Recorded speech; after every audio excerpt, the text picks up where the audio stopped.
चाहे त्यों नचो जी, ज्यों राम नचाए त्यों नचो जी, ज्यों राम नचाए त्यों नचो जी, ज्यों राम नचाए त्यों नचो जी, ज्यों राम नचाए त्यों नचो जी, ज्यों राम नचाए त्यों नचो, ज्यों राम नचाए त्यों नचो जी, ज्यों राम नचाए त्यों नचो जी, राम नचाए त्यों नचो जी, ज्यों राम नचाए त्यों नचो जी, ज्यों राम नचाए त्यों नचो जी, ज्यों राम नचाए त्यों नचो जी, ज्यों राम नचाए त्यों नचो जी, ज्यों राम नचाए त्यों नचो जी, ज्यों राम नचाए त्यों नचो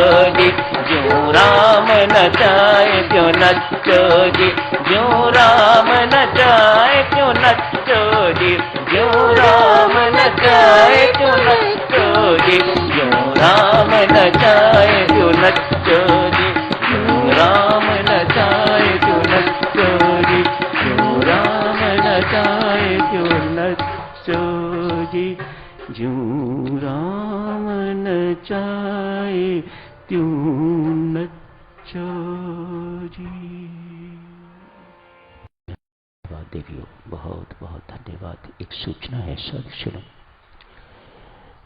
अगले माह 10 से 15 जुलाई और 27 से 30 जुलाई तक हरिद्वार में 2 साधना सत्संग हो रहे हैं। दिल्ली से जिनके नाम स्वीकार हुए हैं उनकी सूची बाहर लिख के लगी हुई है। आजकल अपनी सुविधा के अनुसार जाने से पहले देख लीजिएगा। जिनके नाम स्वीकार हुए हैं उनसे निवेदन है कि वे समय से पूर्व ही हरिद्वार पधारने की कृपा करें। धन्यवाद।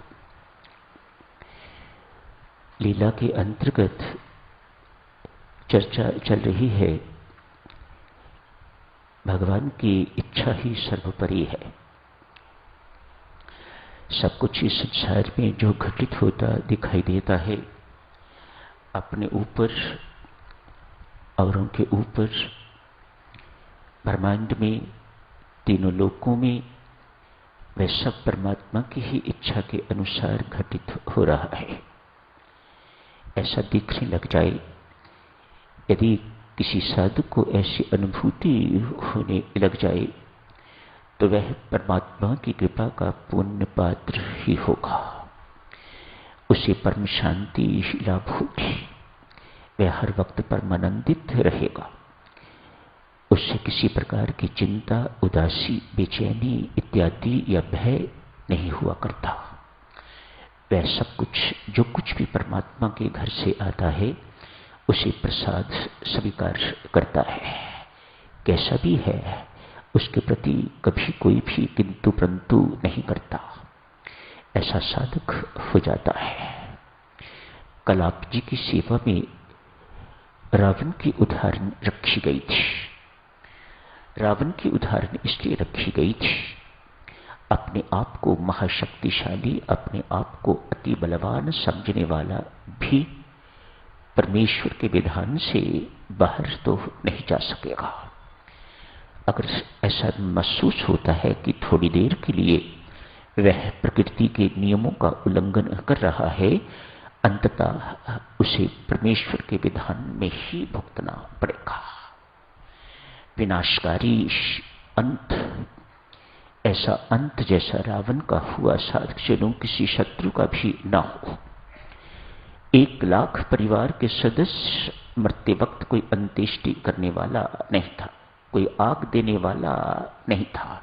ऐसा विनाशकारी अंत रावण जैसे शक्तिशाली व्यक्ति का। आज साधु फिर उसी की चर्चा आगे जारी रखते हैं। सबको पता है साधु कि रावण ने अपनी जिंदगी में प्रकृति के नियमों का अति उल्लंघन किया है। था शक्तिशाली, इसमें कोई शक नहीं। आपको जान के आश्चर्य होगा, ब्रह्मा जी श्रीलंका में उसके पास उसे वेद पढ़ाने के लिए आया करते। भोले बाबा कैलाश पर्वत से चल के तो रावण के महल में उससे पूजा करवाने के लिए जाया करते।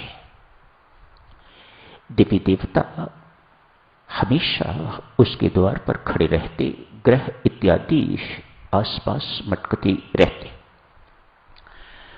अपने घर में उसने कोई कुक, जैसे आप जी के घरों में होते हैं, ऐसा कुक नहीं था।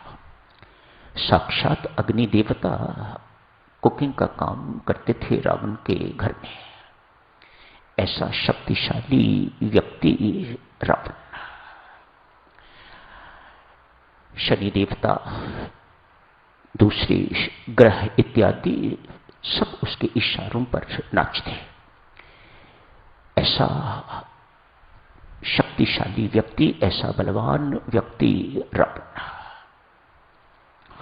बहुत कुछ करने में समर्थ था। प्रभु राम से अंत समय कहता है, मैं ये सब कुछ करने में सक्षम था, लेकिन कल तक टालता रहा, इसलिए मैं कर ना सका।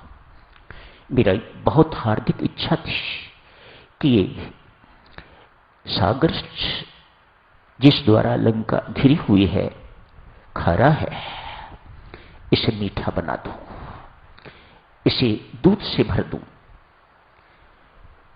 पृथ्वी से लेके तो स्वर्ग तक एक सीढ़ी इस प्रकार की बना दूं, जो चाहे उस पर चढ़ के जा सके, इत्यादि इत्यादि अनेक सारी बातें रावण कहता है मैंने सोच रखी हुई थी। मैं करने में राम समर्थ था। प्रभु राम के सामने कह रहा है, मैं ये सब कुछ करने में समर्थ था, लेकिन कल तक टालता रहा और वह कल कभी नहीं आया। अब मैं ऐसे ही जा रहा हूं। इसी रावण ने साधक सुनो, आज ब्रह्मा जी जिस वक्त उन्हें वेद पढ़ाने के लिए आए, उनसे रावण पूछता है, ब्रह्मा तो सबकी भाग्य लिखता है, मुझे एक बात बता, मेरी मृत्यु कैसे होगी? ब्रह्मा जी कहते हैं, रावण जो लिख दिया वैसा ही होगा, उससे टसमस नहीं हो सकता। मैं अपनी इच्छा से कुछ नहीं लिखता, मैं तेरे कर्मों के अनुसार और प्रभु राम की परम इच्छा के अनुसार लिखता हूं। ये कलम मेरी सिर्फ लिखती है, इच्छा परमात्मा की काम करती है, इसलिए मेरा उनकी इच्छा में किसी प्रकार का कोई हस्तक्षेप नहीं है। मैं तो यूं कहिएगा, एक जैसे अकाउंटेंट होता है, जैसे मुनीम होता है, ये काम करता हूं। जो कुछ उन्होंने लिखाया, एक सेक्रेटरी होता है, जो कुछ उन्होंने लिखवाया मैंने लिख दिया, और वह तेरे कर्मों के अनुसार और अपनी इच्छा के अनुसार फैसला अपना सुनाते हैं, तद अनुसार प्रारब्ध बनती है। जिद न कर, जो लिखा गया वह लिखा गया, अब उसे कुछ नहीं, कोई टाल नहीं सकता। नहीं, मैं टालूंगा। आग्रह किया। आग्रह जब किया तो ब्रह्मा जी कहते हैं, सुन रावण, कौशल राज्य की राजकुमारी है कौशल्या, उसका विवाह अयोध्या नरेश दशरथ से होगा। इन दोनों से जो ज्येष्ठ संतान उत्पन्न होगी वही तेरी मृत्यु का कारण बनेगी। ठीक है, इतनी ही बात सुनने की देरी थी और रावण वहां से कौशल देश चल पड़े। वहां जाके कौशल्या का अपहरण किया है।